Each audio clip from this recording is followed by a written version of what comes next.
जय श्री राम साथियों। तो देखिए हमारा ऑपरेटिंग सिस्टम का तीसरा पार्ट है। ऑपरेटिंग सिस्टम के मैराथन का तीसरा पार्ट है। तो मैं पहले बता देना चाहता हूं कि जितने लोग देखेंगे वे लोग इसे सब्सक्राइब कर लेंगे, क्योंकि यदि वे चाहते हैं कि मैं नोट से ही जावा का भी मैराथन कराऊं तो उन्हें यह सब्सक्राइब करना होगा। यदि वे सब्सक्राइब करेंगे तभी जावा का भी उन्हें वो नोटिफिकेशन प्राप्त होगा, तो वे देख सकेंगे। और जितने भी हमने मैराथन कराया है उसमें से मतलब सभी के सभी वहाँ एग्जामिनेशन में आए हैं। तो चलिए, यदि चैनल पर पहली बार आए हैं सब्सक्राइब कर लीजिए और वीडियो को लाइक भी करें। लाइक भी बहुत कम ही रहता है, आप लोग लाइक नहीं करते। और पहले मैं बता दूं कि इसके पहले दूसरे जो मैराथन कराया हूँ उसका और इसमें संयोजन करके एक प्लेलिस्ट बना दूंगा और डिस्क्रिप्शन में उसका लिंक दे दूंगा, आप देख लीजिएगा। और टेलीग्राम चैनल का भी लिंक दे दूंगा, आप उससे जुड़ जाइएगा टेलीग्राम चैनल से, क्योंकि मैं कल 12 बजे इस जो भी मैराथन करा रहा हूँ इसका PDF अपलोड कर दूंगा टेलीग्राम चैनल पे। तो चलिए प्रारंभ करते हैं। ऑपरेटिंग सिस्टम एक मास्टर कंट्रोल प्रोग्राम होता है। ऑपरेटिंग सिस्टम, देखिए इम्पोर्टेंस ऑफ ऑपरेटिंग सिस्टम का है। Operating system master control program होता है जो कंप्यूटर का मैनेजमेंट करता है और कंट्रोलर का रोल प्ले करता है। ऑपरेटिंग सिस्टम CPU से रिसीव इंस्ट्रक्शन द्वारा कंप्यूटर के सभी पार्ट्स तक फ्लो ऑफ इंफॉर्मेशन को कंट्रोल करता है। कंप्यूटर के ऑन होते ही ऑपरेटिंग सिस्टम सबसे पहला प्रोग्राम है जो सेकेंडरी मेमोरी में मेन मेमोरी में लोड होता है। ये लोड होने की इस प्रोसेस को बूलिंग प्रोसेस कहते हैं। देखिए ये सेकेंडरी मेमोरी है, फिजिकल मेमोरी है।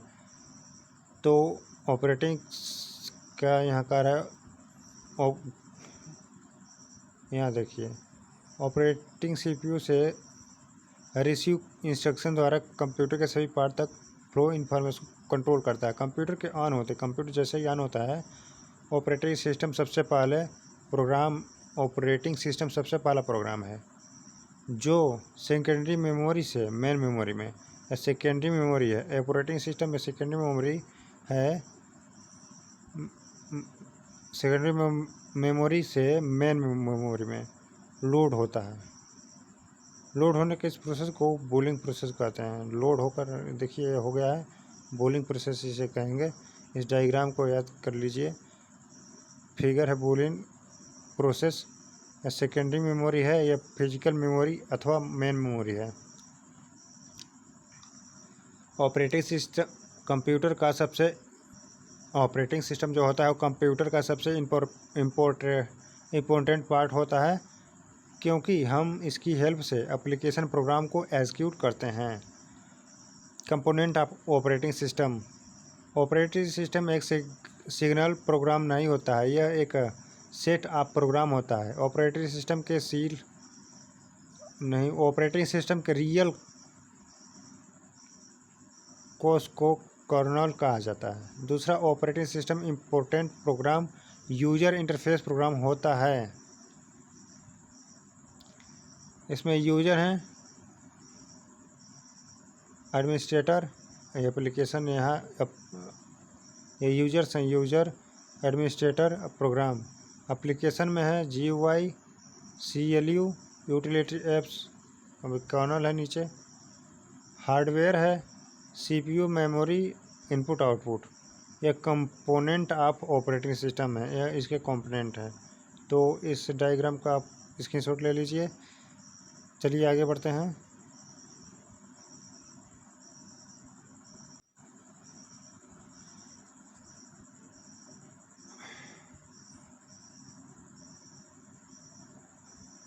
Old operating system command line user interface यानी कि CLI का पूरा नाम कमांड लाइन यूजर इंटरफेस होता है। प्रोग्राम को यूज करता है, जिसे शेल कहते हैं। All modern operating system graphical user interface को यूज करते हैं, जिसे विंडो कहते हैं। बाकी सारे प्रोग्राम यूटिलिटी एप्लीकेशन में आते हैं, जो निम्नलिखित हैं: process management, main memory management, file management, input output system management, secondary storage management, networking protection system, command interpreter system, resource allocation, accounting protection. अब प्रोसेस मैनेजमेंट, अब इसे बारी बारी हम इसको मतलब वर्णित करेंगे। तो प्रोसेस मैनेजमेंट सर्वप्रथम हम देखते हैं। प्रोग्राम जब एक्जीक्यूशन के स्टेट में होता है तब उसे प्रोसेस कहा जाता है। प्रोग्राम जब एक्जीक्यूशन की स्टेट में होता है तब उसे प्रोसेस कहते हैं। किसी भी प्रोसेस को कंप्लीट करने के लिए CPU time, memory, file, input output device की आवश्यकता होती है। इस मैनेजमेंट में ऑपरेटिंग सिस्टम रिस्पॉन्सिबल होता है। देखिए यहाँ देखिए, create a process, delete a process, suspend a process, resume a process, inter process communication, inter process सब सिंक्रोनाइजेशन। यह प्रोसेस ए है, प्रोसेस बी है। इस सबको देखकर आप समझिए यह फिगर है प्रोसेस ऑफ व्यू का। तो स्क्रीनशॉट ले लें। अगला है मेन मेमोरी मैनेजमेंट। तो मेन मेमोरी मैनेजमेंट में मेमोरी मैनेजमेंट टेक्निक बहुत सारी प्रोसेस को किसी मेमोरी को शेयर करने के लिए अलो करती है। Means that direct access storage of CPU. ठीक है, अगला देखते हैं। देखिए यहाँ कुछ था परंतु समझ में नहीं आ रहा है यहाँ क्या था। रुकिए मैं देखकर बता रहा हूँ।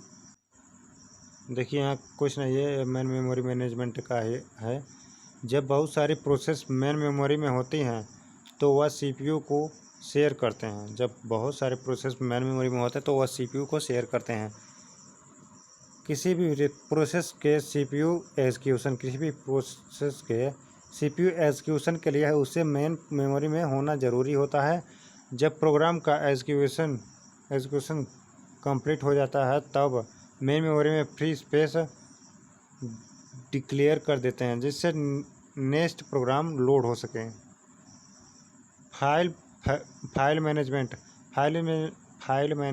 फॉलोइंग एक्टिविटी के लिए रिस्पॉन्सिबल होता है। कौन कौन से एक्टिविटी हैं? फाइल क्रिएशन या डिलीशन, डायरेक्टरी क्रिएशन या डिलीशन, सेकेंडरी स्टोरेज में फाइल क्रिएशन, फाइल का backup, input output system management.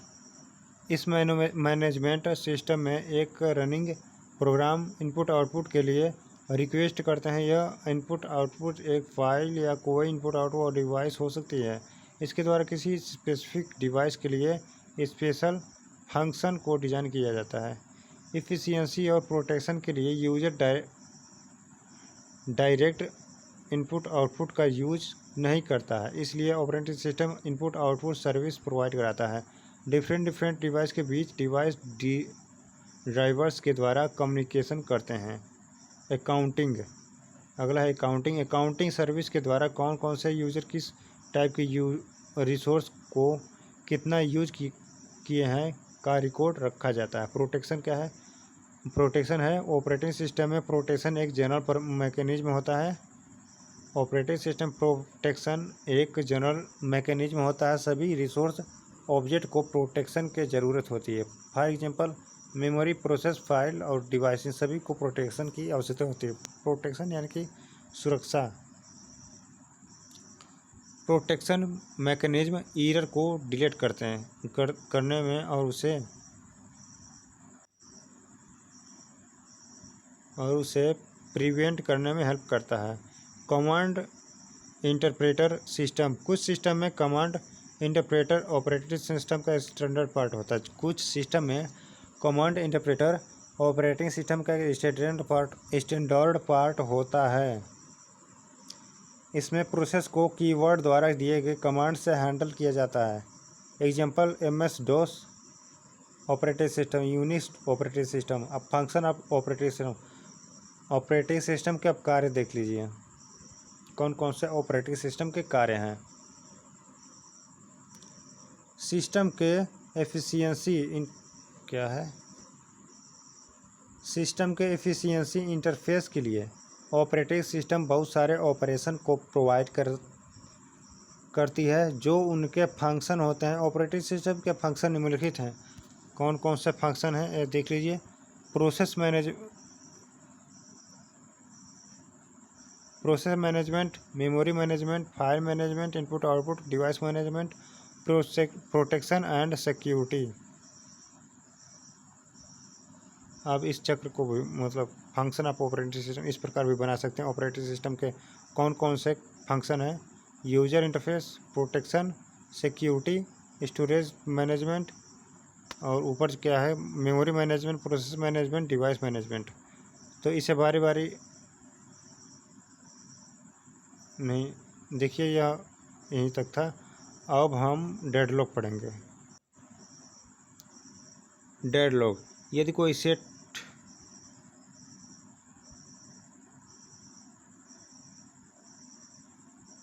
कोई सेट ऑफ प्रोसेस इस ऑर्डर में रिसोर्स पर लॉक लगाए हुए हैं, यदि कोई सेट ऑफ प्रोसेस इस मॉडल में यदि कोई सेट ऑफ प्रोसेस इस ऑर्डर में रिसोर्स पर लॉक लगाए हुए हैं और यह ऑर्डर यानी कि प्रोसेस एक दूसरे के रिसोर्स पर डिपेंड है, तो यह एसएम कभी प्रोग्रेस नहीं करेगा। ऐसा एसएम डेडलॉक कहलाता है। हेल इक्वल्स वेट, इस मतलब डायग्राम को देखकर समझ लीजिएगा, फिगर है डेडलॉक का। इससे ठीक फिगर हमने मैराथन क्लास के फर्स्ट पार्ट में बनाया था, दिखाया था, वो आप बना लीजिए, वो समझ में आ रहा है। अब यहाँ देखिए क्या क्या लिखा है। ऊपर बने डायग्राम में P1 प्रोसेस R1 रिसोर्स पर लॉक एक्वायर किए हुए हैं और R2 रिसोर्स को वेट कर रही है। P2 प्रोसेस R2 रिसोर्स पर वर्क एक्वायर किए हुए हैं और R1 रिसोर्स का वेट कर रही है। प्रोसेस का ऐसा ऑर्डर एक दूसरे पर डिपेंड है, इसलिए यह एसएम डेडलॉक कहलाता है।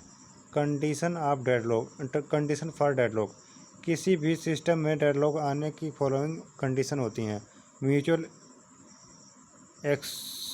Exclusion, resource holding and wait, no preemption, circular wait. Note देख लीजिए, किसी भी सिस्टम में डेडलॉक के लिए म्यूचुअल एक्सक्लूशन कहाँ गया, रिसोर्स होल्डिंग और वेट और नंबर प्रीम्पशन नेसेसरी कंडीशन होती है, बट सर्कुलर वेट अपने आप में सफिशिएंट कंडीशन होती है किसी भी सिस्टम में डेडलॉक लाने के लिए। अब म्यूचुअल एक्सक्लूशन की वजह से लॉक मेंटेन्ड रहता है, जिससे वन टाइम में वन ही प्रोसेस रिसोर्स का यूज कर सकती है, इसलिए ऐसे में डेडलॉक आता है। रिसोर्स होल्डिंग एंड वेट, यदि प्रोसेस कुछ रिसोर्स को होल्ड किए हुए हैं और न्यू रिसोर्स के लिए रिक्वेस्ट कर रहे हैं तो उससे भी डेडलॉक आ सकता है। नो प्रीम्पशन, ये प्रोसेस में से रिसोर्स को फोर्सफुली नहीं हटाया जा सकता। यदि प्रोसेस का नेचर नो प्रीम्पशन है तो ऐसे में डेडलॉक को सिचुएशन क्रिएट हो सकती है। सर्कुलर वेट में प्रोसेस के बीच वेटिंग के लिए वन क्लोज सर्किट बनाता है, जहां पर इस प्रोसेस को अपने से नेक्स्ट प्रोसेस द्वारा यूज किया जा रहा रिसोर्स को नीड होती है। इस फिगर को स्मरण कर लिएगा, यह इस सर्कुलर वेट का फिगर है।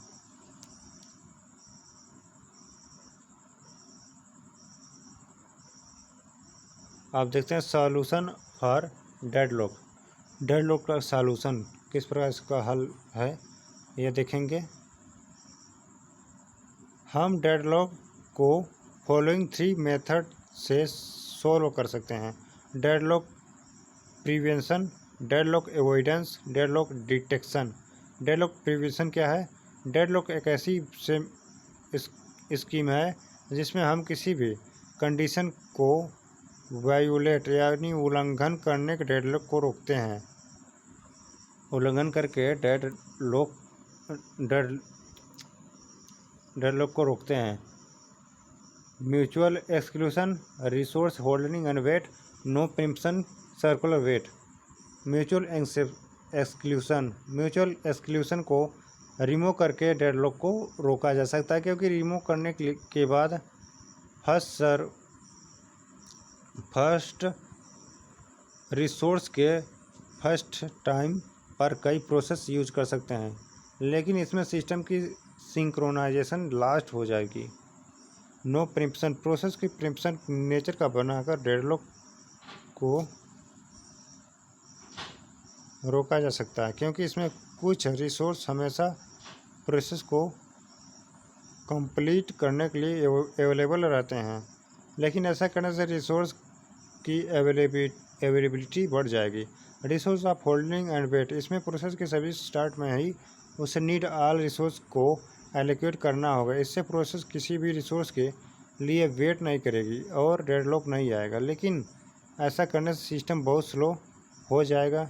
इसमें फर्स्ट कंडीशन है कि जब प्रोसेस किसी न्यू रिसोर्स को रिक्वेस्ट करे तो इससे पहले कि होल्ड किए सभी रिसोर्स को रिलीज कर दें। Circular wait, resource allocation graph और एल्गोरिथम का यूज करके डेडलॉक को रोका जा सकता है। रूल 1, यदि कोई प्रोसेस लोअर रिसोर्स को होल्ड किए हुए हैं और हायर रिसोर्स को डिमांड करें तो उसे रिसोर्स दे देना चाहिए, और लोअर रिसोर्स को डिमांड करें तो नहीं देना चाहिए। RI less than RJ। P1 hold RI and request RJ we allowed। P1 hold RJ and request RT X not allowed।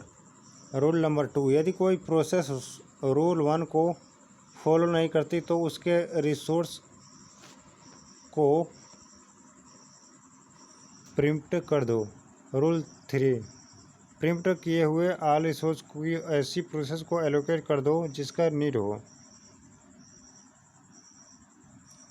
Resource RI RJ मतलब ये सब देखिए, रुकिए इसका स्क्रीनशॉट ले लीजिए या हम सीधे आगे चलते हैं। बहुत ज़्यादा भी पढ़ना है तो यही कारण ऐसा करना पड़ रहा है।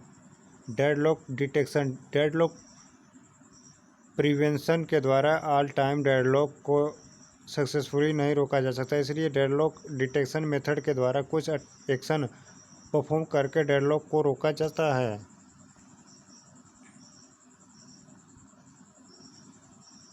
डेडलॉक डिटेक्शन में 2 एक्शन परफॉर्म किए जाते हैं। Detection algorithm, recovery scheme. Deadlock detection में फॉलोइंग स्टेप परफॉर्म करते हैं। Deadlock detection, draw resource allocation graph,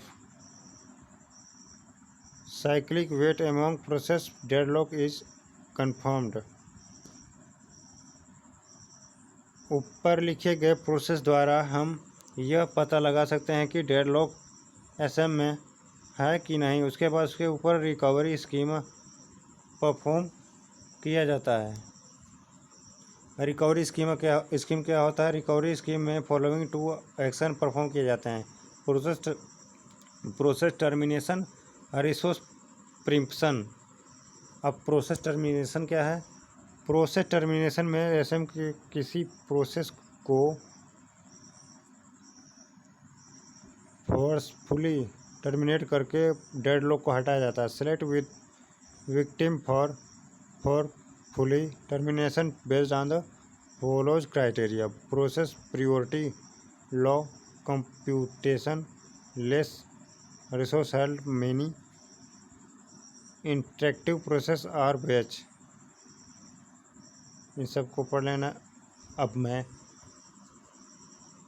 क्या करूं, बड़ा ज़्यादा पढ़ना है। रिसोर्स प्रिम्पशन, रिसोर्स प्रिम्पशन में किसी रिसोर्स का फोर्सफुली प्रीम्प्टेड करके डेडलॉक को रिमूव कर दिया जाता है। फॉलोज क्राइटेरिया के बेस पर विक्टिम रिसोर्स को सिलेक्ट किया जाता है। देखिए यहाँ रुककर आप यहाँ देख लीजिए इस फिगर को और इसमें जो जो लिखा है। मैं आगे बढ़ता हूँ। अब डेडलॉक एविडेंस के बारे में पूछ सकता है, तो क्या होता है deadlock evidence? Deadlock evidence algorithm dynamically check करता है कि resource allocation start circular wait किट कर रहा है कि नहीं। यदि डेडलॉक बनने के सारी कंडीशन किट हो चुकी है जो उसे डेडलॉक एविडेंस के द्वारा रिसोर्स एलोकेशन ऑर्डर के बेस पर रोका जा सकता है। डेडलॉक एविडेंस में 2 स्टेट होते हैं, सेफ स्टेट और दूसरा अनसेफ स्टेट। सेफ स्टेट में क्या होता है, यदि एसएम जिस ऑर्डर में प्रोसेस डिमांड कर रही है उसे उसी ऑर्डर में एलोकेट कर दें और पूरी प्रोसेस कंप्लीट हो जाए तो उसे सेफ स्टेट कहते हैं। सेफ स्टेट में यदि डेडलॉक नहीं आता। दूसरा अनसेफ स्टेट, यदि एसएम किसी ऑर्डर में प्रोसेस डिमांड कर रही है तो उसे ऑर्डर में एलोकेट कर दें बट प्रोसेस कंप्लीट ना हो जाए और प्रोसेस रिसोर्स के लिए वेट करे तो उसे अनसेफ स्टेट कहते हैं। अनसेफ स्टेट में किसी भी मोमेंट पर डेडलॉक आ सकता है। अनसेफ स्टेट में डेडलॉक की हाई प्रोबेबिलिटी होती है। आप इसे देखकर समझ लीजिएगा। अब आगे जैसे बुकर्स एल्गोरिथम के द्वारा एवरी टाइप के रिसोर्स रखने वाले एसएम में डेडलॉक को रोका जाता है। एवरी रिक्वेस्ट पर ओएस एक चेक करता है, यानी कि ऑपरेटिंग सिस्टम यह चेक करता है कि डेडलॉक का आ सकता है कि नहीं। इसे बंकर्स एल्गोरिथम इसलिए कहते हैं क्योंकि इसे बैंकिंग एसएम में यह डिसाइड करने हेतु यूज किया जाता है कि बैंक में अवेलेबिलिटी ऑफ कैश को इस प्रकार एलोकेट न किया जाए जिससे ऑल कस्टमर की नीड कंप्लीट ना हो सके। आगे देखते हैं। आप इस फिगर को देखकर समझ लीजिए। रिक्वेस्ट फॉर मतलब इस ज़्यादा नहीं समझाऊंगा, आप इस फिगर को देखकर समझ लीजिए क्योंकि बहुत अभी पढ़ना है। बैंकर्स एल्गोरिथम में फॉलोइंग डेट स्ट्रक्चर यूज किया जाता है जिसमें प्रोसेस को संख्या को एन से तथा रिसोर्स की संख्या को एम से रिप्रेजेंट करते हैं। Availability maximum need allocation.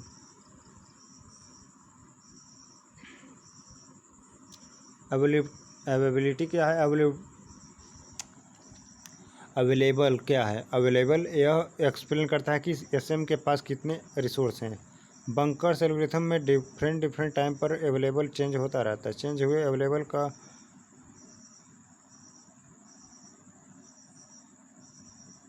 पता नहीं क्या लिखा है, समझ नहीं आ रहा। अवेलेबल कहते हैं, अच्छा करेंट अवेलेबल कहते हैं, currently available. Current available equal to available plus allocation यानी कि रिक्वेस्ट। मैक्स की क्लेम भी कहा जाता है। यह बताता है कि कोई प्रोसेस मैक्सिमम कितने रिसोर्स का यूज करेगी। एलोकेशन यह एक्सप्लेन करता है कि दैट टाइम आप इस प्रोसेस को कितने नंबर ऑफ रिसोर्स एलोकेट किए जाते हैं। नीड यह एक्सप्लेन करता है कि प्रोसेस के कितने बचे हुए रिसोर्स हैं। Formula max minus allocation. हम आगे अब देखते हैं सिस्टम कॉल ऑपरेटिंग सिस्टम और यूजर प्रोग्राम यानी प्रोसेस के बीच। सिस्टम कॉल जो होता है ऑपरेटिंग सिस्टम और यूजर प्रोग्राम के बीच कम्युनिकेशन के लिए मैकेनिज्म प्रोवाइड कराता है। डिफरेंट ऑपरेटिंग सिस्टम के लिए set of system call different होती है। स्टार्टिंग में सिस्टम कॉल को असेंबली लैंग्वेज इंस्ट्रक्शन में लिखा जाता है। मॉडर्न टाइम में सिस्टम कॉल को C language Pascal high level language में लिखा जाता है। आप इसका स्क्रीनशॉट ले लीजिए और समझ लीजिएगा। आगे देखते हैं। सिस्टम कॉल को 5 कैटेगरीज में डिवाइड किया गया है। Process management system call, file management system call, device management system call, information management system call, communication management system call, process management system call. And about load execute create process terminated. इसे इन सबको smart रखना है। इस figure को smart कर लीजिए। अब मैं केवल दिखाता चलूँगा, जो जो थोड़ा बहुत बताना रहेगा बताता चलूँगा, आप इसे देखते चलिए और समझते चलिए। यदि नहीं समझ में आ रहा रोक रोक कर देखते चलिए।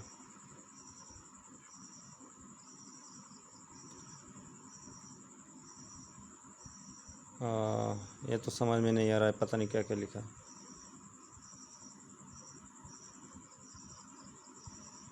जैसे कोई मुख्य देखिए, मैं इसे टेलीग्राम चैनल पे भी डाल दूँगा।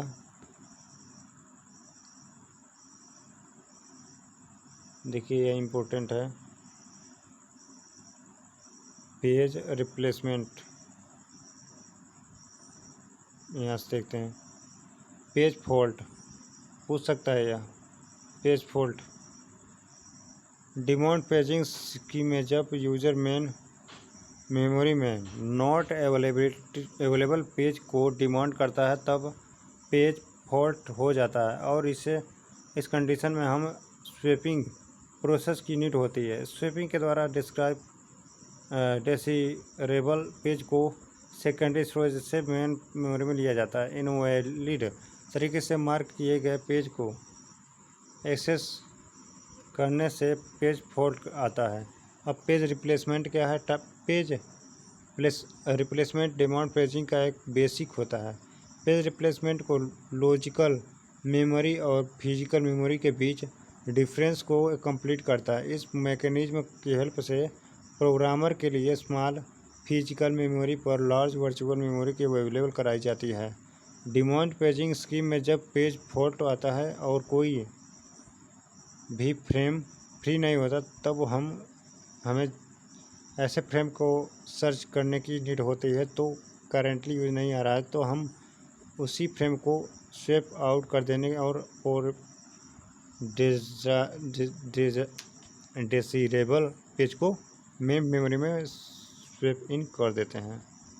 इससे स्मार्ट कर लेना है। इस फिगर को आगे देखते हैं। ये सब आपको पढ़ लेना। FIFO first in first out.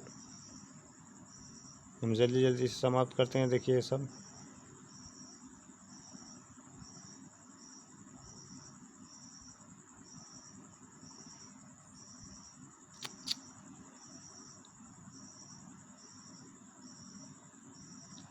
इसके एडवांटेज डिसएडवांटेज ऐसे भी पढ़ लेना है। पेजिंग क्या है? बेसिक मेथड ऑफ पेजिंग, यह भी महत्वपूर्ण है।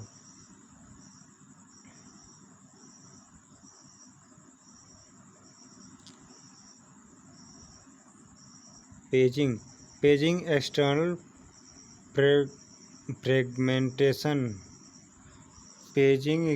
फ्रेगमेंटेशन प्रॉब्लम का सॉल्यूशन प्रोवाइड कराती है। यह प्रोसेस को फिजिकल एड्रेस में नॉन कंटिन्यूस टाइप में लोड होने के लिए अलो करती है। फिर पेजिंग डिफरेंट साइज के मेमोरी होल को बैंकिंग स्टोर में एनालाइज करने की प्रॉब्लम को एंड करती है। बेसिक मेथड फॉर पेजिंग, इस टेक्निक में हम फिजिकल मेमोरी को फिक्स साइज के ब्लॉक में डिवाइड कर देते हैं। इन ब्लॉक को फ्रेम कहा जाता है। लॉजिकल मेमोरी को भी फिक्स्ड साइज के ब्लॉक में डिवाइड करते हैं जिसे पेज कहते हैं। जैसे ही प्रोसेस एग्जीक्यूशन करने के लिए प्रिपेयर होता है जब इसके पेज को अवेलेबल फ्रेम में लोड कर देते हैं। फ्रेम एंड सब पेज को साइज इक्वल होती है। देखिए सब देख लीजिए आप। हम आगे बढ़ते हैं।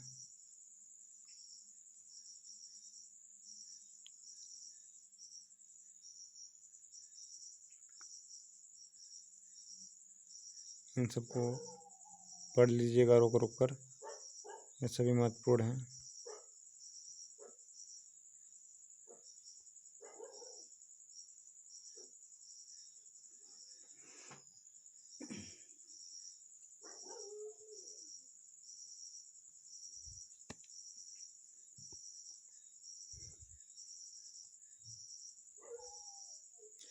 मेमोरी मैनेजमेंट सिस्टम कितने प्रकार के होते हैं और उसके कितने प्रकार हैं और उसके कितने प्रकार हैं, इन सबको भी स्मरण कर लेना है।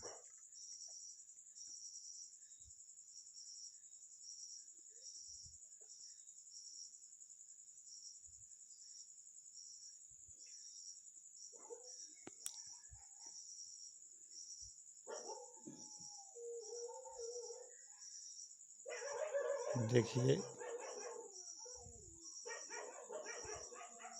यह यहीं तक था,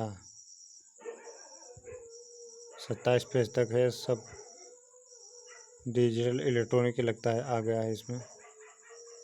तो चलिए आज का वीडियो यहीं तक। इसे मैं वो प्लेलिस्ट जो है उसमें डाल दूँगा। तो इस वीडियो को सब्सक्राइब मतलब इस चैनल को सब्सक्राइब अवश्य कर लें, इस वीडियो को लाइक करें। मिलते हैं नेक्स्ट वीडियो में, तब तक के लिए जय श्री राम।